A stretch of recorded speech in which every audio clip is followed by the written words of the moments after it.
அனைவருக்கும் என்னுடைய அன்பு வணக்கம். கல்யாண முருங்கை செடி பெரும்பாலும் எல்லோர் வீடுகளுமே இருக்கும். இந்த கல்யாண முருங்கை செடியில் இருக்கக்கூடிய பல்வேறு சுவாரஸ்யமான அற்புதமான மருத்துவ பயன்கள் இருக்குங்க. குறிப்பாக பெண்கள் சம்மந்தப்பட்ட பல்வேறு விதமான பிரச்சனைகளுக்கு ஒரு சிறந்த தீர்வு. குழந்தை பெற்றுக்க முடியல அப்படின்னு சிரமப்படுற தாய்மார்கள் இருந்து, குழந்தை பிறந்த பிறகு அந்த குழந்தைக்கு தேவையான தாய்ப்பால் இருந்து அந்த கர்ப்பப்பைக்கு தேவையான ஆரோக்கியம் சம்பந்தமான பல்வேறு விதமான நன்மைகள் தரக்கூடியது இந்த கல்யாண முருங்கை செடி. இளைஞர்களாக இருந்தாலும் முதியோர்களாக இருந்தாலும் உயிரை கொள்ளக்கூடிய இருதய சம்பந்தமான பல்வேறு பிரச்சனைகளுக்கும் ஒரு சிறந்த தீர்வு இந்த கல்யாண முருங்கை செடி. நான் உங்கள் சீனிவாசன் தமிழ்ச்செல்வி மணி. இந்த கல்யாண முருங்கை செடியை பற்றி பல்வேறு சுவாரஸ்யமான பயன்களும் இதில் இருக்கக்கூடிய அற்புதமான சத்துக்களும் என்ன அப்படின்னு இந்த வீடியோவில் தெரிஞ்சுக்க போகிறோம். வீடியோவை ஸ்கிப் பண்ணாமல் கடைசி வரைக்கும் பாருங்கள். இதுவரைக்கும் இந்த சேனல் நீங்கள் சப்ஸ்கிரைப் பண்ணாமல் இருந்தீங்கன்னா உடனே சப்ஸ்கிரைப் பண்ணுங்கள். மேலும் பக்கத்தில் ஒரு பெல் ஐக்கான் இருக்கும், அந்த பெல் ஐக்கானும் ப்ரெஸ் பண்ணுங்கள். நான் கொடுக்குற ஒவ்வொரு வீடியோவும் உங்களுக்கு உடனடியாக நோட்டிஃபிகேஷனாக வந்துடும். இந்த கல்யாண முருங்கை 60 அடியிலிருந்து 80 அடி வரைக்கும் வளரும். ஜூலை மற்றும் நவம்பர் மாதங்களில் நல்ல பூக்கள் பூக்கும். இந்த மரத்துக்கு பல்வேறு வகையான பெயர்கள் உண்டு. கல்யாண முருங்கை, முள் முருங்கை, முறுக்க மரம், கல்யாண முறுக்கு, முள் முறுக்கு என பல்வேறு வகையான பேரில் இதை அழைக்கிறாங்க. இந்த மரத்தினுடைய தண்டு, இலை, பூ அப்படின்னு எல்லா பகுதிகளுக்குமே நல்ல மருத்துவ குணங்களும் பல்வேறு விதமான பயன்களுமே உண்டு. இந்த கல்யாண முருங்கை இலையிலிருந்து நமக்கு கிடைக்கக்கூடிய பல்வேறு விதமான நன்மைகள் என்ன அப்படின்னு தெரிஞ்சுக்கலாம். சிறுநீரகம் போகும்போது சொட்டாக சிறுநீரகம் நம்ம சில நேரங்களில் கழிப்போம். சிறுநீரகம் போகும்போது எரிச்சல் இருக்கும். இதுபோல் சிறுநீரக சம்பந்தமாக இருக்கக்கூடிய பிரச்சனைகளுக்கு இந்த கல்யாண முருங்கை இலையை நம்ம சாப்பிட்டோம் அப்படின்னா, அதுவும் பாசிப்பருப்புடன் சேர்த்து பசுநெய்யை விட்டு தாளித்து அதுக்கப்புறம் சாப்பிட்டோம் அப்படின்னா, சிறுநீரக சம்பந்தமாக இருக்கக்கூடிய அனைத்து பிரச்சனைகளுக்கும் ஒரு சிறந்த தீர்வாக இந்த கல்யாண முருங்கை இலை பயன்படுது. வருட கணக்கில் பெண்களுக்கு மாதவிடாய் பிரச்சனை இருக்கும். இந்த மாதவிடாய் பிரச்சனை சீரற்ற முறையிலும் சில பெண்களுக்கு இருக்கும். இது ஹார்மோன் பிரச்சனையால் இருக்கலாம், நீர்க்கட்டியால் இருக்கலாம், உடல் பருமனாக இருக்கலாம், இல்லை தைராய்டு பிரச்சனையாக இருக்கலாம். இதுபோல் சில காரணிகளால் பெண்களுக்கு ஏற்படக்கூடிய ஒழுங்கற்ற மாதவிடாய் பிரச்சனை சரி செய்வதற்கு இந்த கல்யாண முருங்கை இலையை ஒரு சூப்பாகவோ அல்லது கீரை போல் சமைத்தோ பெண்கள் சாப்பிட்டு வர பெண்களுக்கு உருவாகக்கூடிய இந்த மாதவிடாய் பிரச்சனை முற்றிலுமாக குணமாகும் அப்படின்னு சொல்லப்படுது. சில பெண்களால் கருவுற முடியாது. அதற்கு காரணம் கர்ப்பப்பையில் நீர்க்கட்டி இருக்குது அப்படின்னு மருத்துவங்க சொல்லுவாங்க.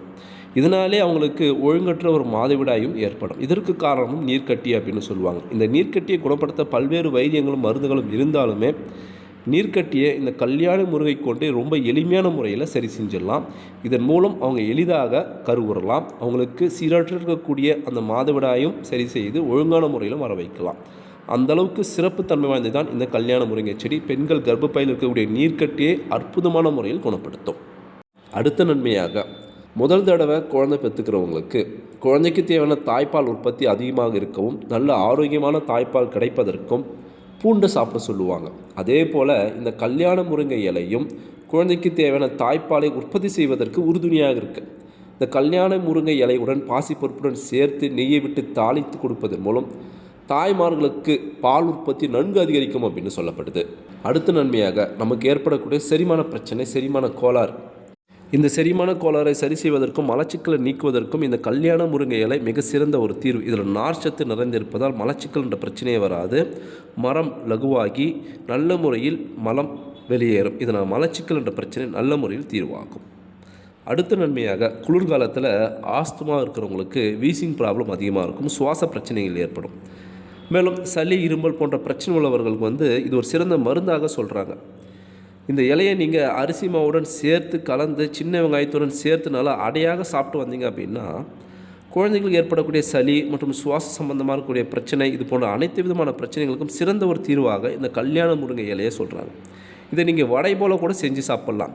கேவுர் வடை கேள்விப்பட்டிருப்பீங்களே, அதே போல் இந்த கல்யாண முருங்கை இலையையும் ஒரு வடை போல், ஒரு அடை போல் செஞ்சு சாப்பிடுவதன் மூலம் சளி, ஆஸ்துமா பிரச்சனை, வீசிங், இருமல் இது போல் எந்த ஒரு பிரச்சனையாக இருந்தாலும் முற்றிலுமாக குணமாகும். குழந்தைகளுக்கு ஏற்படக்கூடிய பூச்சி பிரச்சனை, அழுக்குகள் குழந்தைங்க அதிகமாக சாப்பிடும், கீழே பொருட்கள் எடுத்து வாயில் வைக்கும். இதனால் குடலில் சின்ன சின்ன புழுகள் உருவாகும். மலம் வெளியேறும் துவாரம் வழியாக அந்த புழுக்கள் வெளியேறும். இதுபோல் பூச்சி பிரச்சனையை குணப்படுத்துவதற்கு இந்த கல்யாண முருங்கை இலையை பயன்படுத்தலாம். இதை பயன்படுத்துவதன் மூலம் குழந்தைங்களுக்கு இருக்கக்கூடிய அந்த பூச்சி பிரச்சனை சரியாகும். இதை நீங்கள் அடையாகவோ அல்லது சூப்பாகவோ குழந்தைங்களுக்கு கொடுப்பதன் மூலம் குழந்தைங்களுக்கு உருவாக்கக்கூடிய அந்த பூச்சி பிரச்சனை முற்றிலுமாக சரியாகும். பெண்களுக்கு பிரசவத்துக்கு பின் ஏற்படக்கூடிய அந்த கர்ப்பப்பை தூய்மைப்படுத்தக்கூடிய ஒரு செயல், கர்ப்பப்பையை வலிமைப்படுத்தக்கூடிய ஒரு விஷயம் கல்யாண முருங்கை வந்து மிக சிறப்பாக செயல்படும். கல்யாண முருங்கை இலையுடன் மிளகு, பூண்டு, மஞ்சள் இவை அனைத்தையும் சேர்த்து நல்லா கொதிக்க வைத்து வடிகட்டி தொடர்ந்து 30 நாட்களுக்கு இது பருகி வர பெண்களுடைய கர்ப்பப்பை தூய்மையாகும். அந்த கர்ப்பப்பையை நல்ல முறையில் வலுப்படுத்தும். இதுபோல் சிறந்த நன்மைகள் நிறைந்ததுதான் இந்த கல்யாண முருங்கை இலை. சருமத்தில் ஏற்படக்கூடிய சில வியாதிகள், சொறி, சிரங்கு, படர்தாமரை, தேமல் இதுபோல் பிரச்சனைகளுக்கு கல்யாண முருங்கை இலை நன்கு அரைத்து பூசி நல்லா உலர்ந்து காய்ந்த பிறகு நாம் வெதுவெதுப்பான நீரில் குளித்தால், கழுவினால் தோல் சம்பந்தமாக இருக்கக்கூடிய அனைத்து விதமான பிரச்சனைகளும் நல்ல முறையில் குணமாகும் என சொல்லப்படுது. கல்யாண முருங்கை இலை வந்து மூளைக்கு ஒரு சிறந்த ஒரு ஊட்டச்சத்தாக செயல்படுது. இதன் மூலம் மூளை மிக சிறப்பாக செயல்படும். கல்யாண முருங்கை இலையில் வைட்டமின் சி வந்து பார்த்திங்கன்னா 50 முதல் 70 மில்லிகிராம் இருக்குது 100 கிராம் கல்யாணி முருங்கை இலையில். இந்த கல்யாணி முருங்கை இலையை நம்ம சாப்பிட்றது மூலம் நம்மளுடைய நோய் எதிர்ப்பு சக்தி அதிகரிக்கிறது. உடலில் ஏற்படக்கூடிய வலி, வீக்கம், சின்ன சின்ன நோய் தொந்தரவுகள் அனைத்தையும் குணப்படுத்தி நம்மளை பரிபூர்ண ஆரோக்கியமாக வைத்திருக்கக்கூடிய ஆற்றல் இந்த கல்யாணி முருங்கை இலைக்கு உண்டு. இந்த கல்யாணி முருங்கை இலை சாரை நம்ம சாப்பிட்றதன் மூலம் உடல் பருமன் குறையும் அப்படின்னு சொல்லப்படுது. உடல் பருமனை குறைக்க நினைக்கிறவங்க இந்த கல்யாணி முருங்கை இலையை நீங்கள் சாப்பிட்டு வரலாம். இந்த அளவுக்கு பல்வேறு விதமான நன்மைகளும் பயன்களும் தரக்கூடிய கல்யாணி முருங்கை இலையில் இருக்கக்கூடிய சத்துக்கள் விவரம் என்ன அப்படின்னு நம்ம தெரிஞ்சுக்கலாம். 100 கிராம் கல்யாணி முருங்கை இலையை நம்ம எடுத்துக்கிட்டோம் அப்படின்னா அதில் இருக்கக்கூடிய சத்துக்கள் விவரம் கலோரி 60 முதல் 70 இருக்குங்க. புரதம் 5 முதல் 10 கிராம் இருக்குது. கார்போஹைட்ரேட் 8 முதல் 12 கிராம் இருக்குது. கொழுப்பு 1 முதல் 2 கிராம் இருக்குது. இதில் நார்ச்சத்து 2 முதல் 3 கிராம் இருக்குது. அதனால தான் செரிமான சம்பந்தமாக இருக்கக்கூடிய அனைத்து பிரச்சனைகளையும் இது சரி செய்கிறது.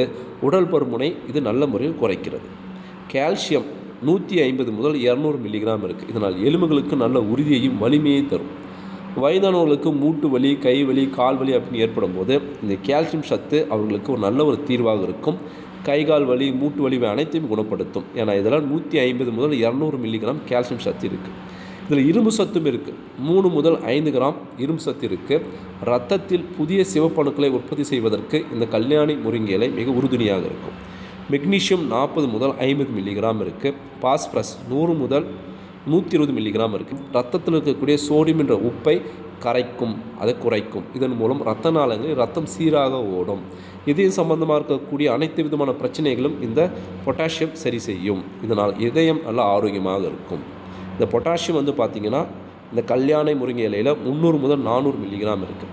வைட்டமின் ஏ 300 முதல் 400 மில்லிகிராம் இருக்குது. வைட்டமின் ஏ கண்ணுக்கு மிக நல்லது.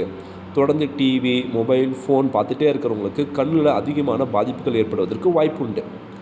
சின்ன வயசுலேயே சில குழந்தைகள் கண்ணாடி போட்டிருக்கும்.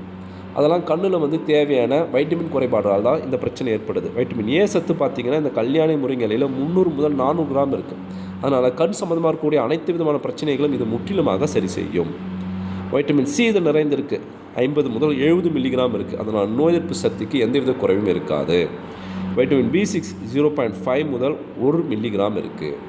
இந்த அளவுக்கு சத்துக்களும் இந்த அளவு நன்மைகளும் நிறைந்த கல்யாணி முருங்கை செடியை நம்ம வீட்டில் வளர்க்கணும்.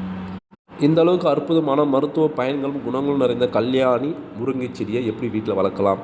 விதை போட்டு வளர்க்கலாம். அப்படி இல்லையா அதனுடைய கிளையை உடச்சி எடுத்துகிட்டு வந்து வீட்டில் பத்தியம் போட்டிங்கனாலே சிறந்த முறையில் வளர்ந்து வரக்கூடிய அற்புதமான ஆற்றல் கொண்டது இந்த கல்யாணி முருங்கை இலை. முள் மரமாக இருக்கும். சாஸ்திரத்தில் முள் மரம் வீட்டில் வளர்க்கக்கூடாது அப்படின்னு சொல்லுவாங்க. வீட்டுக்கு வெளியே நீங்கள் வளர்க்கலாம்.